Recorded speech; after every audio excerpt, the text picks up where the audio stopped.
Hey guys, it's Professor Melissa Jose. This week we're going to be talking about musculoskeletal and neurosensory function in the older adult. Musculoskeletal problems are common among older adults. Recent reports have indicated that 1 in every 5 Americans has been diagnosed with arthritis. With the aging of our population, coupled with things like the high obesity rate in this country, it is anticipated that the number of activity limitations attributed to arthritis and the number of people diagnosed with arthritis will continue to go up. Complaints in the musculoskeletal system are common because normal aging really predisposes people to developing diseases such as osteoarthritis or osteoporosis. Diseases of the musculoskeletal system are not fatal, but can lead to big problems like chronic pain and disability. Chronic conditions of the musculoskeletal system may contribute to impaired function and disability in older adults in the areas of things like self-care and mobility, which we know if we don't have self-care and mobility, we're dependent, and that worsens quality of life. Patients can suffer impairments in the ability to perform their activities of daily living or their ADLs, and even in their instrumental activities of daily living. This can be devastating for older adults who just want to stay independent. When this dependence occurs, it may result in things like loss of self-esteem, loss of perception of quality life, and even depression.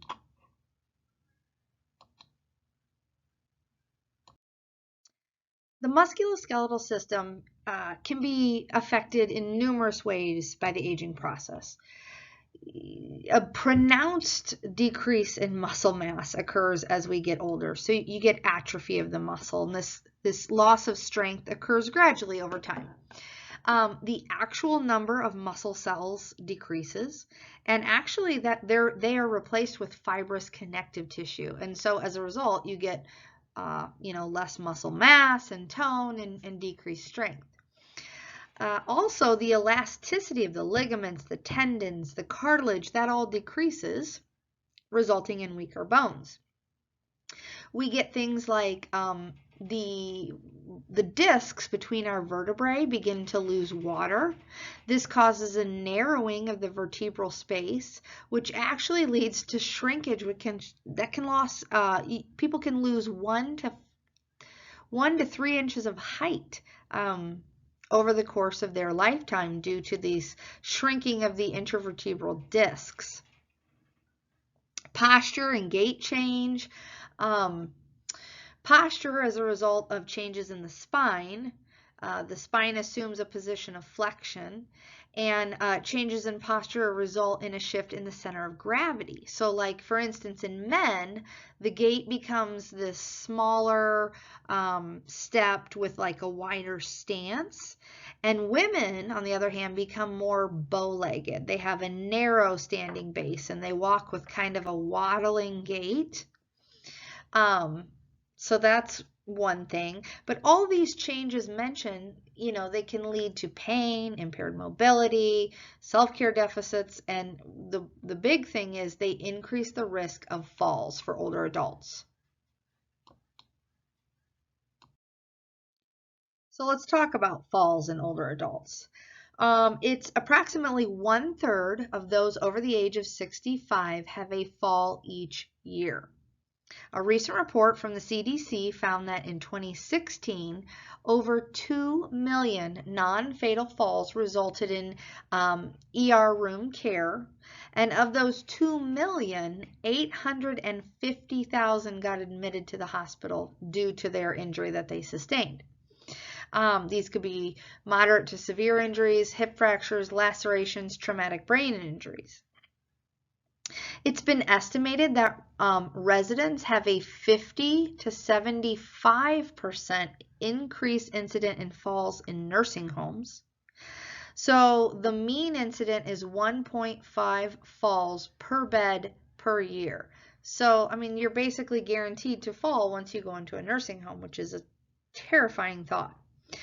Falls are the most common cause of accidental death in older adults. And when falls result in injury or hospitalization, the risk of iatrogenic illness and immobility really lead kind of to a downward spiral or trajectory that many times results in death.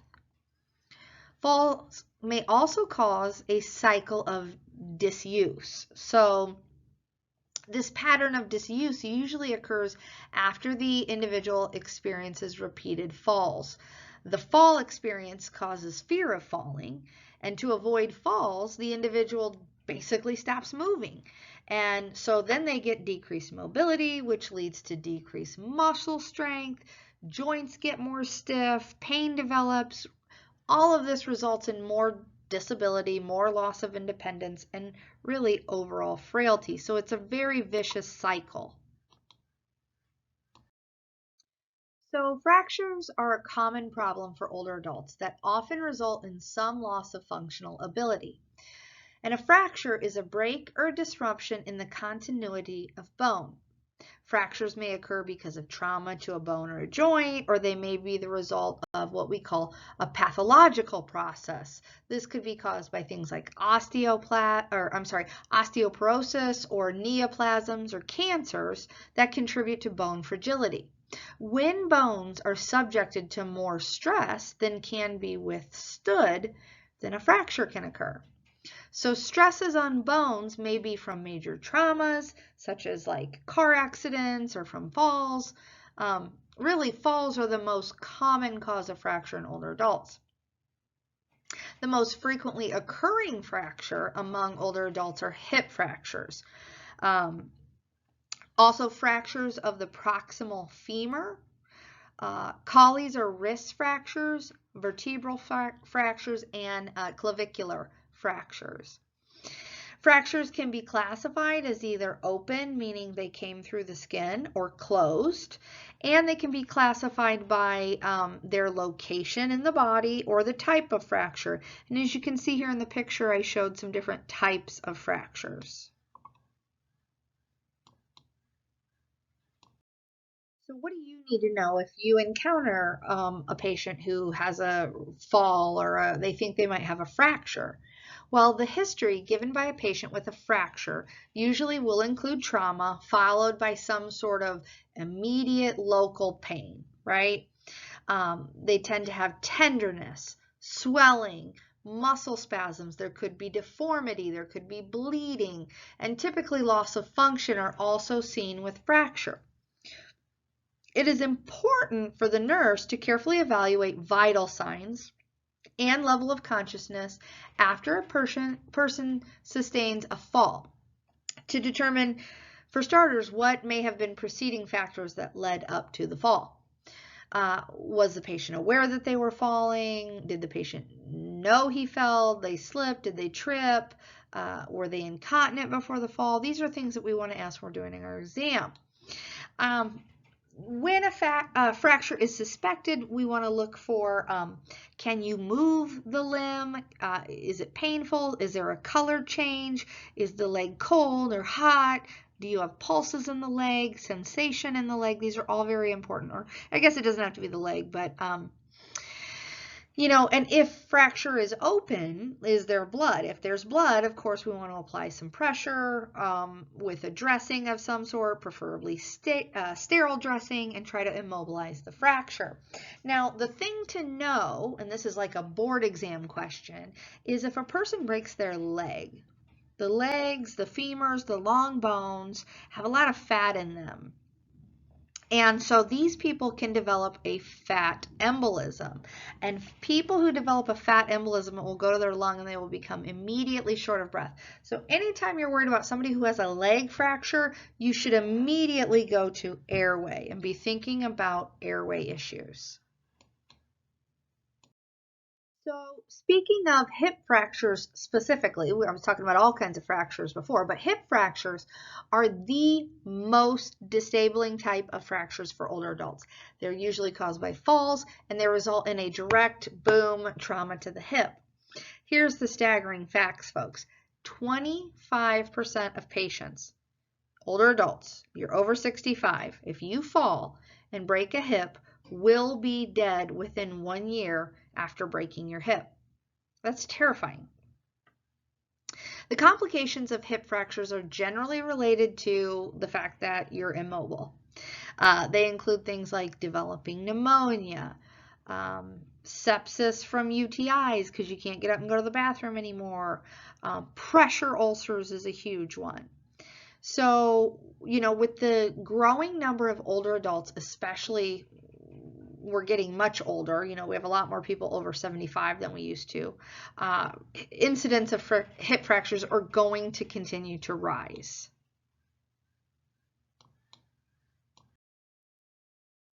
So how do hip fractures typically present? How are we going to see these patients? So usually after the fall or injury that results in the fracture, the patient has an affected extremity that is usually externally rotated, so it's rotating outward and it's somewhat shortened. The leg seems shortened.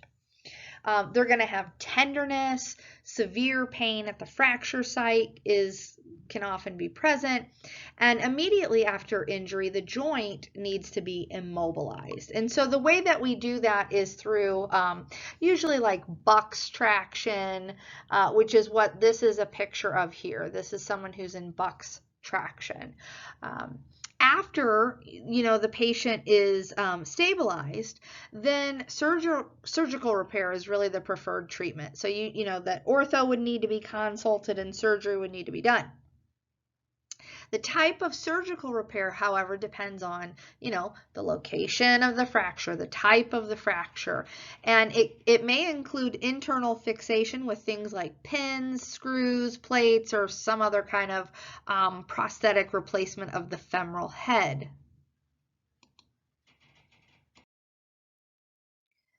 So what are the nursing interventions as they pertain to hip fractures? Really it's kind of divided into preoperative and postoperative type situations. So during the preoperative phase, the nurse is going to focus on keeping the patient comfortable, hydrated, preventing complications of immobility. Preoperative hip fractures can produce, significant muscle spasms. It's cause intense pain. So we're going to be giving pain medicine. Keeping traction in line or immobilizing the leg or the extremity, and then of course proper positioning to manage pain. Preoperative education should include information regarding the surgical procedure, post-op treatments, potential complications, and really what are expected outcomes as far as rehab and recovery go. When we talk about the immediate postoperative period, this requires, of course, monitoring of vital signs and I's and O's, frequent turns, deep breathing, coughing, all these things that we want to do to prevent any respiratory complications or the development of pneumonia. We want to make sure that the operative site is monitored for signs of infection or bleeding. Movement, circulation, sensation of the extremity are also assessed to determine, if there's impaired circulation. We should be checking mental status and note any changes. Postoperative delirium may occur in older adult patients after a hip fracture, and the effects of surgery, anesthesia, analgesics, loss of familiar surroundings, pain and immobility all increase the potential for the older adult to develop delirium, and we really want to prevent that. Care planning should include familiarizing the patient with his or her surroundings, providing safety, so like having 2 rails up, call light within reach, things like that. We want to make sure they're comfortable, treat pain, decrease anxiety, and really just try to assist them in any way we can with their independence. Pain is managed through, narcotics typically. Because of the normal physiological aging changes that affect pharmacokinetics, though, older adults are at risk for developing changes in mental status, respiratory depression, and sedative effects with the use of narcotics. So the problems are prevented with the use of lower doses, much lower than what we use with younger adults. And the individual's response to pain drugs and the pain are closely monitored. After we can determine, the older adult's quote unquote tolerance, the dose may or may not be increased. Keeping the affected extremity in alignment during turning also decreases pain.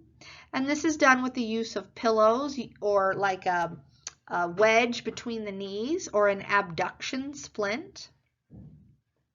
Another common problem a patient recovering from hip surgery has is constipation, and often has fecal impaction because of the side effects of analgesics and really being immobile. If you're lying in bed and you're taking narcotics, which slow your gut down, you're going to be constipated. So we want to assess the frequency of any bowel movements, bowel sounds, and determine if we need to order drugs to help with constipation like Miralax or stool softeners. So the name of the surgical repair of someone who fractures a hip is called a hemiarthroplasty. And hemiarthroplasty patients are at risk for dislocation. So, patients who have their fractures repaired this way, we have to monitor for these things. So the nurse should give the patient and the family instructions about preventing dislocation. Dislocation can occur when the joint is adducted internally rotated. So remember, add and abduct. Add means when you bring the leg back closer to the center of the body, when you add it back. So we want to keep them kind of farther apart. Activities to avoid include crossing the legs and the feet while seated. We don't want them sitting on really low seats. We want them on tall chairs or even putting a riser on the toilet seat. We want to avoid adducting the legs when lying on the non-operated side. The patient is instructed not to put on socks or shoes without the aid of an assist device. Not to cross the legs, not to lie on the affected side. So they should not be laying on the hip that they just had repaired. We want them to use a raised toilet seat, a shower chair, and really put a pillow between the legs while they're in bed. Activities that may cause dislocation should be avoided for 6 weeks until the muscles surrounding the joint are healed and can stabilize the joint. Symptoms of dislocation are sudden, severe pain with an externally rotated leg. This is like key, boom, sudden pain, and the leg is externally rotated. Okay, guys, now we're going to switch gears. We're going to talk about osteoarthritis. So osteoarthritis, also known as degenerative joint disease, DJD, you'll hear it. It's a non-inflammatory disease of the joints that's characterized by progressive articular cartilage deterioration and really the formation of kind of new bone in the joint space. It's the most common type of arthritis seen in older adults and the leading cause of disability in the United States. The exact cause of osteoarthritis is not well understood, and aging alone does not cause the degeneration of the joint. We believe it's related to age, trauma, lifestyle, obesity, and genetics have been cited as a predisposing factor in the development of osteoarthritis. So what happens with osteoarthritis? Well, as the joint cartilage is lost, then what happens is the bones become, where the joints are, the bones come into contact with each other and they rub against each other. And this is what causes the pain. And so the symptoms typically look like this. They look like gradual onset joint pain or pain that occurs with activity and gets better when we stop the activity and we rest. These people usually complain of stiffness or right when they wake up and get out of bed. So they get out of bed and they're like, oh, I'm so stiff. And then the stiffness goes away with increased movement. They often complain of crepitus. That's that noisy, creaky joints. The joint will typically have decreased range of motion. They might have muscle spasms, changes in their gait, disuse of the joint if it's significant enough, and the development of Herbinden's and Bouchard's nodes. And here's a picture here of Herbinden's and Bouchard's nodes in the hands. So this is, an image of the joints that are most commonly affected by osteoarthritis. So typically, as far as the hands go, you're going to see the distal interphalanges, the proximal interphalanges, and the carpometacarpal joint. You might see the first metatarsal joint in the feet, and then things like the knees, the hips, and the spine. So, what are the interventions? Well, instructions on joint protection and conserving energy are going to be given to the patient. For patients with mild pain, we want to give them a gentle exercise program that's going to improve muscle tone and prevent joint stiffness. We always tell patients that motion is lotion for the joints. You got to stay moving. Water therapy is a great thing, especially for older adults. It's been really found to be effective in alleviating this osteoarthritic pain. We want to recommend rest periods between activities. You can do heat or cold therapy to the joints. It really doesn't matter. It's just whatever feels best and works best for the patient. There's no right or wrong there. We can do things like warm baths or showers in the morning to kind of help reduce that stiffness and get them up and going. Other pain relief interventions are going to be things like, NSAIDs or these topical anti-inflammatory gels, like you see the commercials for, I think it's called Voltaren. So that's an NSAID gel that you rub on your joint, which is obviously way better for you than taking an NSAID orally, because NSAIDs orally just trash your gut, lead to GI bleeds, lead to kidney failure, all kinds of problems. Other medical treatment options for more severe arthritic pain are going to be things like directly injecting the joint with steroids. So that's one thing they do. This can be done 2-3 times a year for chronic pain.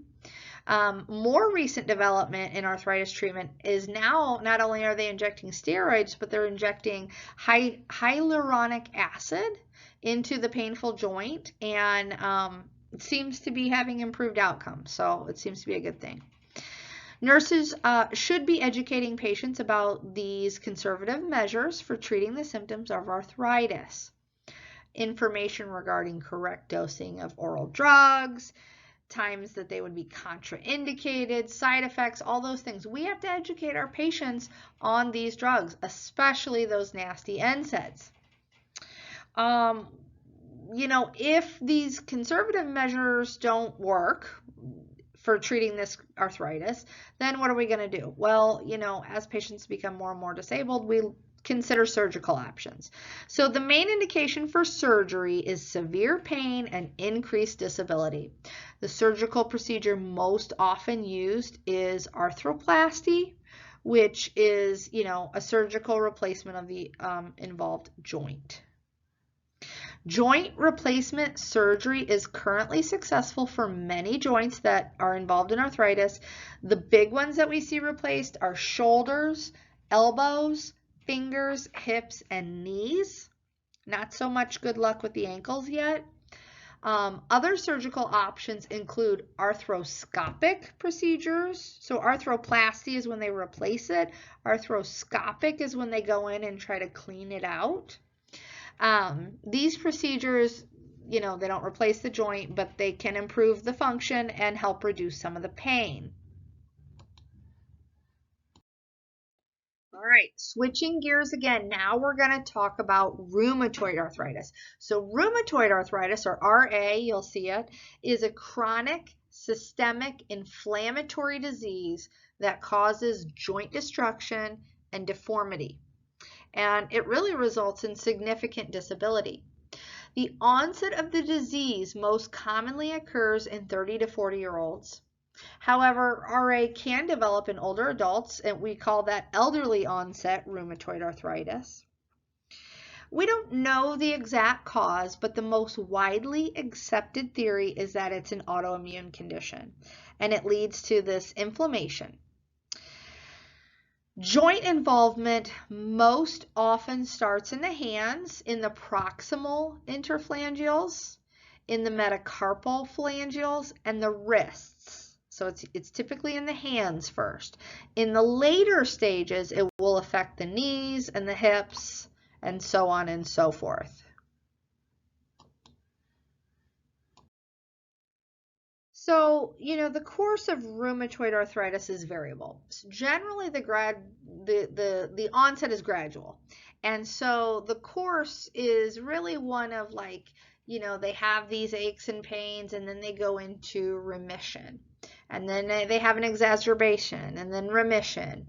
And so the symptoms are typically things, painful joints, stiff joints, decreased range of motion, swelling in the joints, and deformity. And it's almost, the joint stiffness is present in the morning, typically lasts 30 minutes to 6 hours. And the key that's different here from osteoarthritis is that on exam, when you're examining the patient, the affected joints are warm. They're warm and swollen. One of the classic signs of deformities is that you're going to see what we call ulnar deviation. So your fingers, they start to bend out towards the ulnar bone. Sometimes they'll develop boutonniere deformity, or they'll get that swan neck look to the fingers, which is caused by contractures of the distal interphalangeal joints.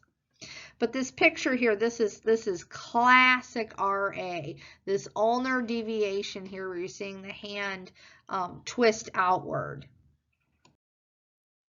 Older adult patients that have RA and their families require extensive education really to cope effectively with the chronic nature of this disease. This disease doesn't go away. It doesn't really get better. So the nurse needs to discuss with them pain management, drug therapies, self-care activities, how we can promote, mobility and safety for them, and ways that we can protect the joint and precautions we can take to really just manage overall health. Of course, educating on pain management includes information on appropriate drugs, over-the-counter remedies that they might be using, and the patient should be informed that stress and anxiety can cause muscle tension, and muscle tension leads to worsening joint pain. So we want to treat their mental health as well. Progressive relaxation and guided imagery are taught to help decrease anxiety and stress. Application of hot or cold, again, to the affected joint here can help, especially ice during acute inflammatory phases, and heat more of a muscle relaxing and to help increase joint mobility. Okay, now we're going to move on to gout. And, I've got this picture of this big toe here. When I say gout, you should visualize the big toe in your mind. So what is gout? Gout is a disease. It's an acute attack of arthritis, and it occurs in one or more joints because of elevated serum uric acid. So it's due to high levels of uric acid, okay? During acute gout attacks, joint inflammation is significantly worse due to the urate crystals that hide out in the joint. It can be classified two different ways. There's primary gout and there's acquired gout. Primary gout is basically it's an inborn disease of purine metabolism. And I'll explain that in a minute. Acquired gout is caused by drugs that affect the excretion of uric acid. So these could be like diuretics, some of the seizure drugs, low-dose aspirin. Those are the biggies. Gout usually occurs in middle age, but it can affect older adults, and it's more prevalent in men than it is women. In gout, an excess production or a decreased urinary excretion of uric acid occurs. That those urate salts are deposited into the joints and the surrounding tissue. The deposits of the uric acid crystals are called tophi, often found on the helix of the ear, the olecranon bursa, or over the Herbinans nodes in patients who have OA. The onset of gout is almost always, boom, sudden, manifested by an acute attack of pain, and it's most commonly affected in the great toe.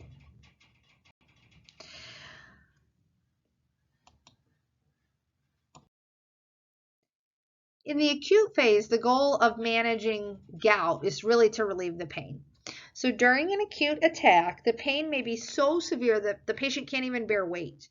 A lot of these patients can't even tolerate the sheet touching their foot. They can't tolerate clothes, blankets, nothing on the affected joint. And it's funny because it's usually men and they're big, tough guys, and they come in, they're like, oh, my big toe hurts. And you're like, what are you talking about? Colchicine is an effective medication for the treatment of pain and inflammation. Once we start colchicine, it usually goes away within 48 hours. We can use NSAIDs like indomethacin. Other pain relief includes analgesics, elevating the extremity, and immobilizing the joint. Nursing interventions are going to focus on the pain, patient education.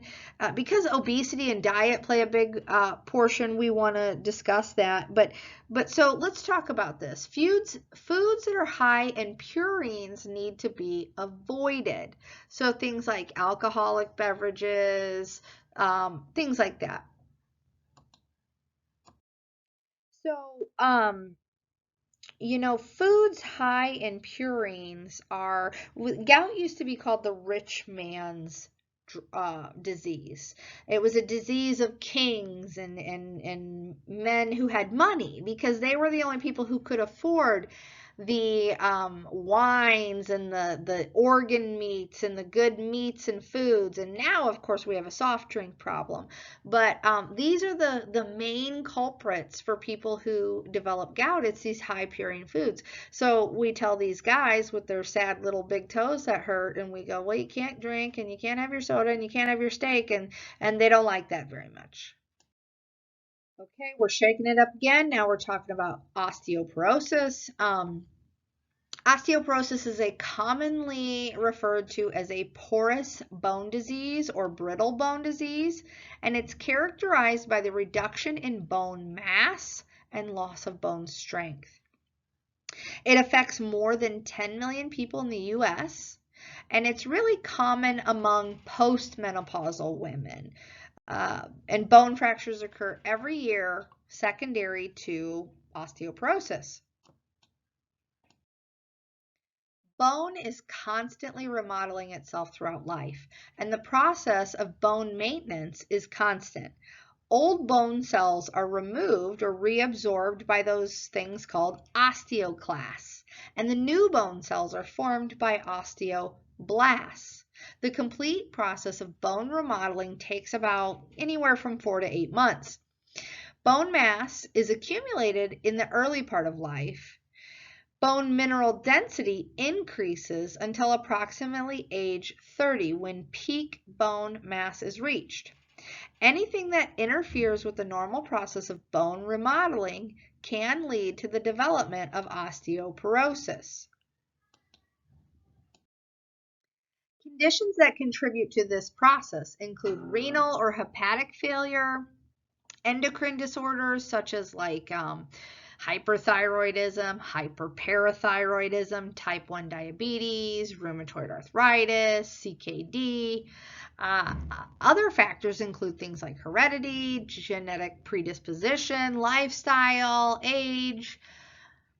With osteoporosis, the bone remodeling process is altered, and the rate of the bone reabsorption exceeds the rate of bone formation, which is really what ultimately leads to the decreased bone mass. I love this picture here between the, the hip and the femur, and showing the difference of really just how frail those bones become. Osteoporosis is classified as primary osteoporosis and secondary osteoporosis. Although the cause of primary osteoporosis is not clearly understood, it is further classified into type 1 and type 2. Type 1 is osteoporosis, postmenopausal osteoporosis. The type 2 is more age-associated osteoporosis. So type 1 is related to menopausal estrogen deficiency and is seen in women between the ages of 51 and 75. So in type 1, the trabecular bone in the vertebral column, the hips and the wrists become weak. Because type 1 osteoporosis is related to estrogen deficiency, it is seen 6 times more often in women than in men. Type 2 osteoporosis occurs in both men and women over 70 and causes a gradual loss of cortical bone. Because this cortical bone provides support in the body, weakening of the bones is a predisposing factor, of course, for hip fractures. Age-related changes in vitamin D synthesis that result in decreased calcium absorption are really thought to be the cause of type 2 osteoporosis. Secondary osteoporosis, which is seen in about 15% of cases, is the result of other diseases, things like the hyperthyroidism, hyperparathyroid, cancers, GI issues, alcoholism. In women who undergo an early oophorectomy, so women who have their ovaries removed prematurely, is a cause of secondary osteoporosis. Other things that can do it include long-term use of corticosteroids, methotrexate, aluminum-containing antacids, phentonoin, and heparin. Prolonged immobility, which causes calcium excretion, can also lead to secondary osteoporosis. Certain risk factors for the development of osteoporosis have been identified. Risk factors that can be modified with lifestyle change involve things like calcium intake, exercise, cigarettes, and the consumption of alcohol or excessive caffeine. Age, race, gender, and body frame are risk factors that cannot be changed. The nurse may educate the older patient about these risk factors, make suggestions to modify lifestyle and nutrition. 3 key essentials in preventing osteoporosis throughout life are appropriate diet, exercise, and lifestyle changes. All right, we're going to switch gears now, moving away from musculoskeletal to the neurosensory. So let's talk sensory function. There are 5 primary senses. These senses connect the human body to the environment. They allow individuals to be aware of and interpret stimuli around us. Sensory changes may have a dramatic effect on the quality of life for older adults. Visual and hearing impairments may interfere with communication, social interaction, mobility, and quite often can lead to social isolation. It's important to understand the sensory changes associated with aging to help older adults adapt. An emphasis on maintaining healthy senses is part of actually Healthy People 2020. This is especially important when understanding that impaired senses can lead to increased mortality. So what are the 5 primary senses? They include sight, hearing, taste, smell, and touch. 2 additional sensory categories that are recognized are general and specific. General senses include the sense of touch, pressure, pain, temperature, vibration. These have relatively simple receptors. They're located all over the body. These senses are further classified as somatic, meaning they provide sensory information about the body and environment, or visceral. So those supply information about internal organs. Special senses are produced by highly localized organs and specialized sensory cells. These are going to include your sight, your hearing, your taste, your smell, and your balance. Normal age-related changes in the external and internal eye have been well documented. So what happens? Well, as we get older, the eyelids start to lose tone and become more lax. This can result in ptosis of the eyelid, redundancy of the skin of the eyelids, and malposition of the eyelids. The eyebrows will start to turn gray and become more coarse, with outer thinning in both men and women. The conjunctiva thins and looks more yellow in appearance.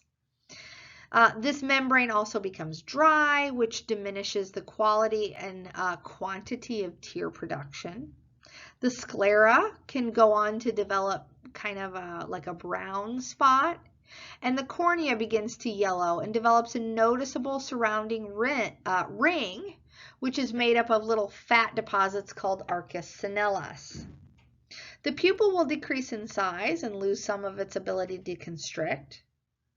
Changes resulting from aging that decrease the size of the pupil and limit the amount of light entering the eye also occur in the iris. The lens increases in density and rigidity, and what that does is it affects the eye's ability to transmit and focus light. So basically you get decreased peripheral vision, decreased night vision, and sensitivity to glares from lights at night. Presbyopia, this is, I know you've seen your parents or your grandparents do this, what this guy's doing here. Do you see how he's holding his cell phone really far away?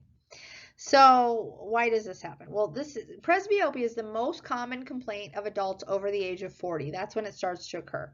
And it's a diminished ability to focus clearly on something that is close to your face, like if you're reading a book. And so you find people holding their reading farther and farther away. In presbyopia, the lens of the eye loses its ability to focus on a close object.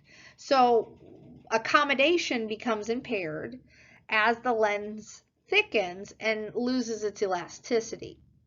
The ciliary muscles weaken and the lens's ability to contract.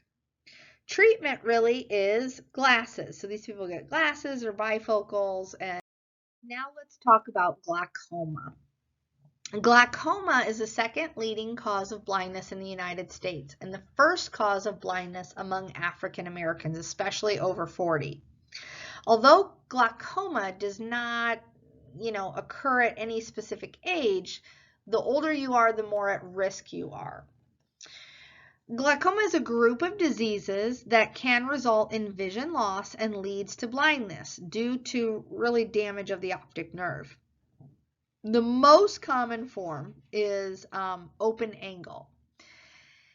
It has, if any, few symptoms and may cause partial vision loss before it's even detected.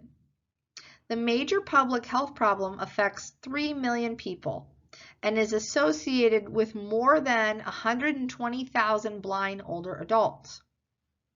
So how does it happen? Why does it happen? Well, glaucoma results from the blockage in drainage of fluid in the anterior chamber of the eye. So normally this fluid drains through a canal and it's transported back into your venous, circulation. But if the fluid forms in the eye faster than it can be removed from the eye or eliminated, then you get an increase in intraocular pressure. Pressure in the eye puts pressure on the optic nerve, where irreparable damage and possibly even total blindness can happen. So there's 3 types of glaucoma found in older adults. There's chronic open angle glaucoma, there's acute angle closure glaucoma, and secondary glaucoma. So let's talk about chronic. So chronic open angle glaucoma, that's the most common one, makes up 90% of all glaucomas, and it develops slow. It's chronic, right? It has chronic in its name. So what happens is degenerative changes in this canal obstruct the escape of the fluid, and this leads to increased intraocular pressure.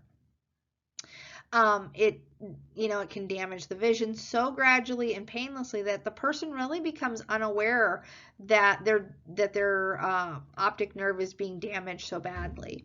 Visual loss begins with deteriorating peripheral vision, and then you get like intolerance to glare, and then difficulty adapting to the dark. Secondary glaucoma occurs due to complications from other medical conditions or certain drugs sometimes. So things like uncontrolled diabetes, hypertension, eye tumors, whatever. That's how you get secondary glaucoma.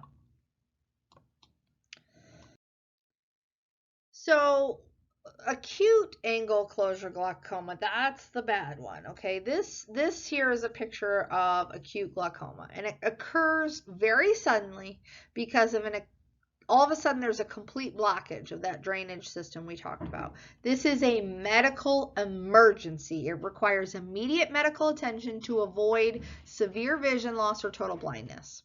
And so these are the following symptoms. Okay, severe pain, redness in the eye, a clouded or blurred vision, nausea, vomiting, bradycardia, reporting rainbow colored halos, pupil dilation, or a steamy looking appearance of the cornea. So if a patient ever comes in, they're old, they're complaining of these things, they are an emergency visit to optometry to see if they need to have this surgically fixed.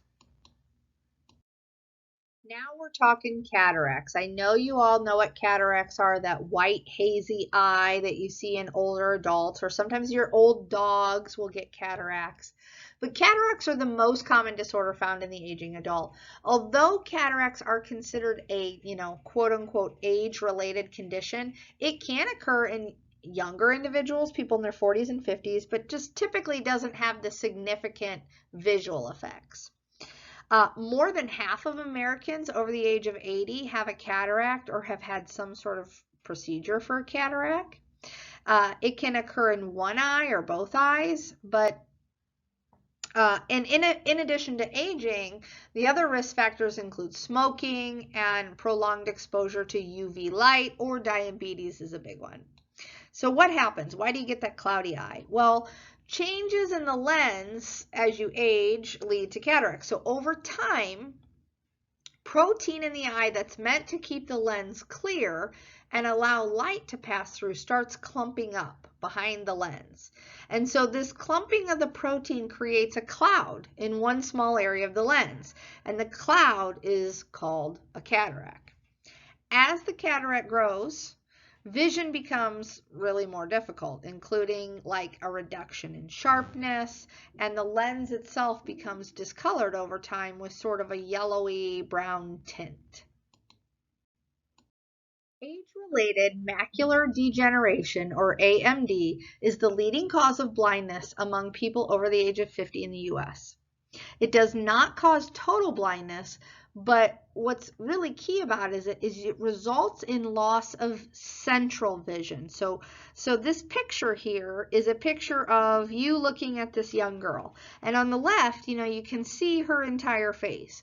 Well, someone who has macular degeneration sees what's on the right. Her center, her face is blurred out, but the outside of the visual field is open. It causes damage to the macula, leading to changes in the center field of vision.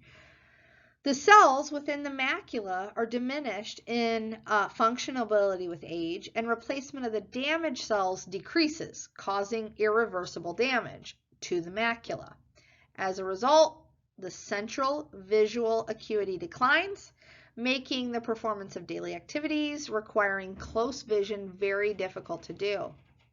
It's most common among Caucasians, and there's also an increased risk in those who have a family history of it. So there's some sort of genetic component to it. Smoking has been shown to double the risk of developing age-related macular degeneration. So we've talked about all these different visual changes that can occur with older adults. And so now let's talk about how can you as the nurse really best communicate with patients who are visually impaired. So, the nurse interacting with a visually impaired patient really has to rely heavily on various techniques and methods to communicate. And I got a list of them here. So, and again, these tips can be used at home, in the acute care setting, the long-term setting, but basically you want to identify yourself. You want to make it clear when you enter a room. Hi, I'm here. Maybe they can't see you come in and you spook them. You want to have your patient's attention before you start talking. You want to minimize any surrounding distractions and seek the best possible lighting.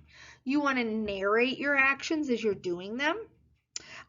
Position yourself closest to their best eye or ear, maybe if they have a hearing problem. And please, please, please, with these people, don't move their stuff around. People who can't see keep their stuff in very specific spots. So that's kind of that's not good to do to somebody who's visually impaired. And then the other thing you can do is you can use visual aids, magnifying glasses, large reading print, or you could use like the clock analogy to help them locate something. Like for instance, look at your plate, Betty. Your peas are at 6 o'clock. Your steak is at 9 o'clock. And so that can help identify things for them. All right, now we're moving into hearing and balance. The organs of hearing and balance can be divided really into three parts. You've got the external ear, the middle ear, and the inner ear. The external ear and the middle ear are involved only in hearing. And the inner ear is involved in both hearing and balance. The external ear consists of the auricle, the external auditory canal, which is basically a passageway from the outside to the eardrum. The middle ear is an air-filled space that contains the tympanic membrane, the eardrum, and the auditory ossicle. The inner ear contains sensory organs for hearing and balance. It is made up of interconnecting fluid-filled tunnels and chambers in the protrudous portions of the temporal bone. The organs of balance are located within the inner ear and are divided into two parts. The vestibule contains the membranous labyrinth, which consists of the utricle and the saccule. This portion evaluates the position of the head relative to gravity, or like acceleration or deceleration. The second part is the semicircular canals and is called the kinetic labyrinth. The labyrinth evaluates movements of the head. So what happens to your hearing as you age? Well, right, everybody knows the answer to this. Old people can't hear, right? Well, why does that happen? Well, the auditory canal starts to narrow and kind of collapse inward on itself. The hairs lining the canal become more coarse and stiff. And then on top of that, the cerumen glands start to atrophy. And so when that happens, it causes the cerumen to be much drier and the ears get plugged up.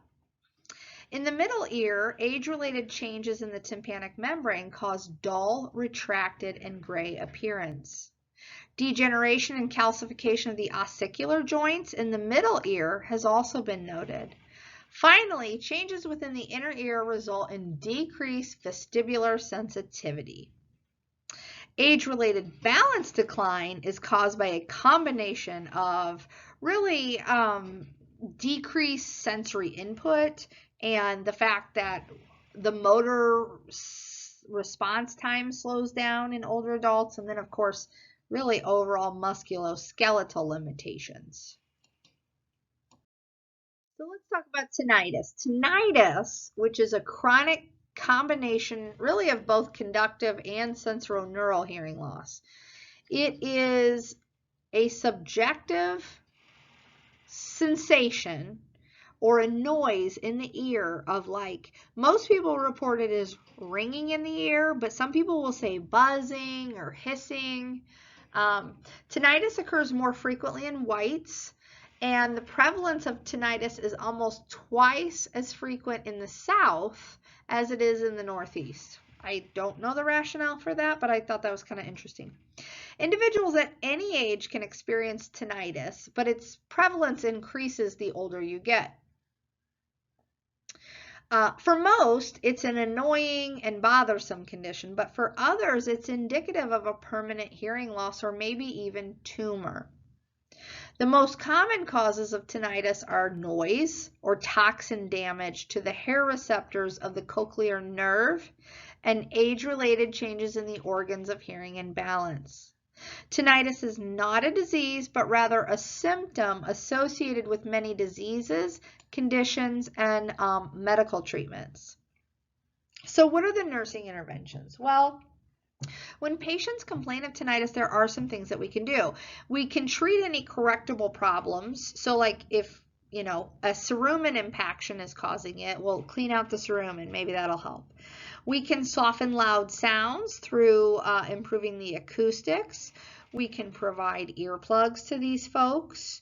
We can avoid food and drink that are ototoxic. So like a lot of tea, coffee, caffeine, those are things that are really ototoxic. You can also use distracting sound. So like static on the radio is something you can turn on that'll help kind of tune out that noise in their head, or a loud clock, or sometimes just soft like background music. The other thing that we offer patients that helps them is sleeping propped up. So if you sleep with your head propped up on several pillows, that tends to help. Approximately 17% of American adults report some level of hearing loss. A strong correlation exists between age and hearing loss. We know this. However, hearing loss is not a normal part of aging and really needs to be further evaluated so that we can treat it properly. More than 30% of adults age 65 and older have some type of hearing impairment, and only 1 out of 5 who could benefit from hearing aids actually wears one. This is a staggering number because people who don't go get hearing aids but can't hear anything, they just decide to stop talking to people and avoid people and develop depression and isolation. It's a bad deal. Hearing impairment is classified as conductive, sensorineural, or mixed. And we kind of talked about already the difference between conductive, which is, outer and middle ear, and sensorineural, which is inner ear. Conditions that can result in conductive hearing loss are going to be things like, a plugged up ear canal, so a cerumen impaction, an ear infection or otitis media, or even otosclerosis, which is like where you get fixation of the auditory ossicles. Sensorineural hearing loss is when the sound waves aren't interpreted correctly. And then mixed hearing loss is where you have a little bit of both. Older adults with sensorineural hearing loss are increasingly opting for cochlear implant, which is pretty interesting. That's an implant that can be placed surgically on the mastoid bone, and it sends an electrical signal to the auditory nerve of the brain's hearing center. Absolutely phenomenal stuff. Really cool. Proboscis, a sensorineural hearing loss, is the most common form of hearing loss in older adults. Typically, it's a bilateral hearing loss, and it results in difficulty hearing high-pitched tones. So let me say that again. It's typically bilateral, and it results in difficulty hearing high-pitched noises or tones, especially conversational level speech. Okay, it typically affects men more than women, and the cause is not exactly known, but studies designed to identify a direct cause really have not proven a clear correlation. So therefore, in order to be diagnosed with proboscis, it's a diagnosis of exclusion. So we have to rule out other hearing problems. This could be like infection, head injury, noise-induced hearing loss. So maybe you worked in a job where you had prolonged exposure to loud noise or anything like that. But so what I want you to know are what are the signs and symptoms of someone who's losing their hearing due to proboscis. So these are going to be people who have the volume on the TV cranked up super loud, or the radio real loud, or you notice they're tilting their head toward the person who's speaking. People who cup their hand around their ear, that's like a telltale sign. Another one is watching lips, speaking very loudly, or even just basically not responding when someone speaks to them. All right, last but not least, so how can we as nurses communicate better with these people who are now hearing impaired? Well, some tips, okay? So you want to speak clearly, okay? Use a normal tone and voice. You don't have to be loud. You don't have to speak super fast, super slow, but you need to have their attention and be in front of them. Avoid talking fast. Get close and make eye contact. Do not shout. Keep your hands away from your mouth. And what are we all wearing right now? Masks, right? So think about what that did to the patient who couldn't hear. Best if you can choose a quiet location. And then, sometimes we have to build breaks into the conversation. These folks get worn out trying to hear what the heck's going on, and then they get frustrated and pissed and they don't want to talk to you at all. So just try to keep those things in mind when you're dealing with someone who has difficulty hearing. So that wraps up this week for musculoskeletal and neurosensory functioning in the older adult. Have a great week.